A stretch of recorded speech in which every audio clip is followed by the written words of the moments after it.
Hi, I'm just recording little clips of some of my guitars. I've got some various Gibson and Fender custom shops and stuff, and thought it'd be quite nice to document them a bit and maybe show them off. So this is Gibson Murphy Lab ultra light aged 1956 gold top. And I bought it. It was made in 2022. I bought it used. I buy most of my gear used. I'm fairly good at seeking out decent used stuff, so you get a good instrument but save a bit of money. And this one, the guy actually, it's quite funny. He had it on eBay, and we talked about it, and we talked about a deal, and then he sort of pulled out and said, "Oh, I can't do it. I can't." He was looking to buy something else, but he couldn't bring himself to sell it. So I said, "All right, well look, if you change your mind, I'll have it, and you know, if you sort of stick to the deal that we agreed." So anyway, a week or two passed, and I didn't hear anything. And then suddenly he got in touch, and he said, "Okay, I'll sell it." And I can understand why he didn't want to part with it. The thing's absolutely gorgeous. I mean, who doesn't love a gold top? Probably there'll be a lot of people in the comments saying me, but generally I've always loved them. This is ultra light aged, so there's no sort of damage to the body. There's no sort of scuffs and dents and things, and he didn't put any on it. It's immaculate, but you do get the lacquer checking. There's a significant amount, considering this is ultra light age, which is their lowest level of aging. Murphy Lab have ultra light, heavy and ultra heavy, and an ultra heavy, I've got a 1959 reissue. If you look at that, that's ultra heavy aged. There's a video of that, and you can see it looks like it's been played every day for 70 years or however long it's been, 60 odd years. And with these, they have the lacquer checking, but they look like they've been really looked after, and the checking is just a result of the age of the guitar, if it were an original. And they age the parts. Obviously there's no sort of shiny pickup covers on these because they're P90s, but you can see the bridge there, and the tailpiece are sort of dull. These Gibson's P90s, man, they're just something else. I had an Epiphone 1955 custom that had Gibson P90s in it, and they absolutely roared. It was just such a great guitar, and I sold it, and I've regretted it ever since, like a lot of us do. All these Gibsons now, they've all got Indian rosewood fingerboards. Now if you look at the headstock, when you look at the Gibson logo, when I received this I thought, oh crikey, don't tell me it's a fake. But I did some research, and the logo on the 1956 Gibson Les Pauls was low, like that, further away from the edge of the headstock. Don't know why, but it was just that year. So that actually confirmed that it was an original, or you know, an original reissue. So there we are. It's an R6 and Cluson tuners. A lot of people used to change the Cluson tuners because the originals, the tuning pegs would shrink, and people put Grovers on them or whatever, shallows and stuff.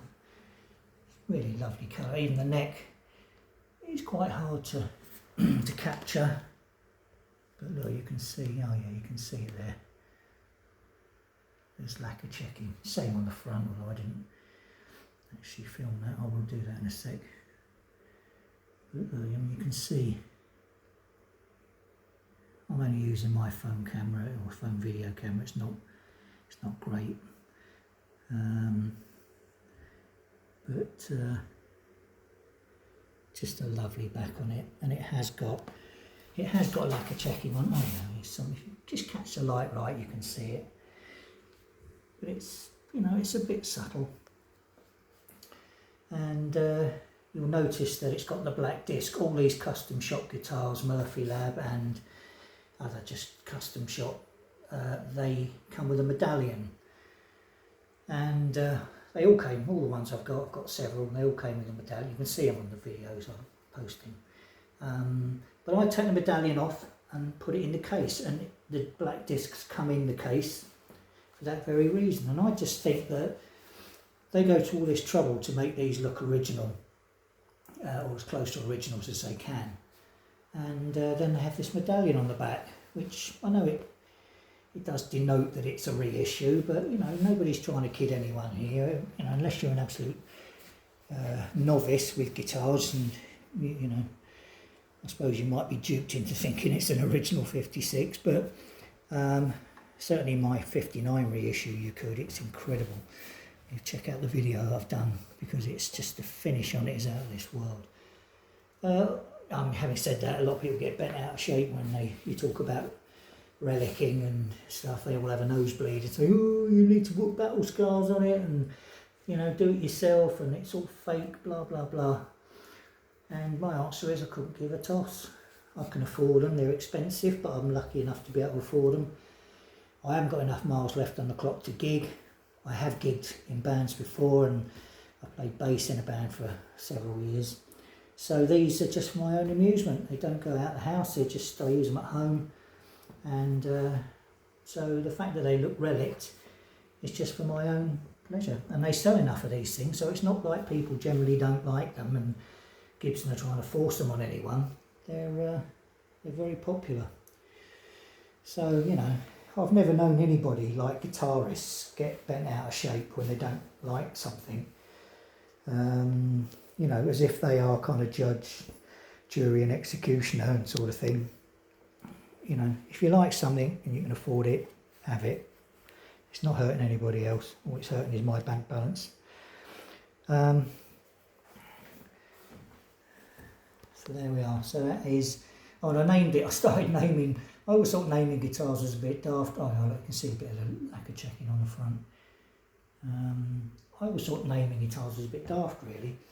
But when we were in lockdown, 2020 or whatever it was, I was here on my own, and just for my own amusement, I started trying to think up names for my guitars. So I have had names for them and then changed them when I thought of something better. So it's nothing particularly serious. It doesn't matter. It's just for my own amusement. But I called this one Trinity because the brilliant Danny Kirwan, who was guitarist with the original lineup of Fleetwood Mac with Peter Green, he wrote a song called Trinity, and he sang the song and played guitar on it, which ended up on I think actually that was on one of his albums. It wasn't a Fleetwood Mac album, I don't think. But he used to play a 56 Gold Top. He did play other things. I think he played a Telecaster as well, but I know he did have a 56 Gold Top. I've always really admired Danny Kirwan. I thought he was a fantastic guitarist, and probably somewhat in the shadow of Peter Green when he was in Fleetwood Mac. So anyway, so that's a bit of a nod to him. I'll call it Trinity. So there you are. So it's a 2022 Gibson Custom Murphy Lab Ultralight Age 56 Gold Top called Trinity. Cheers.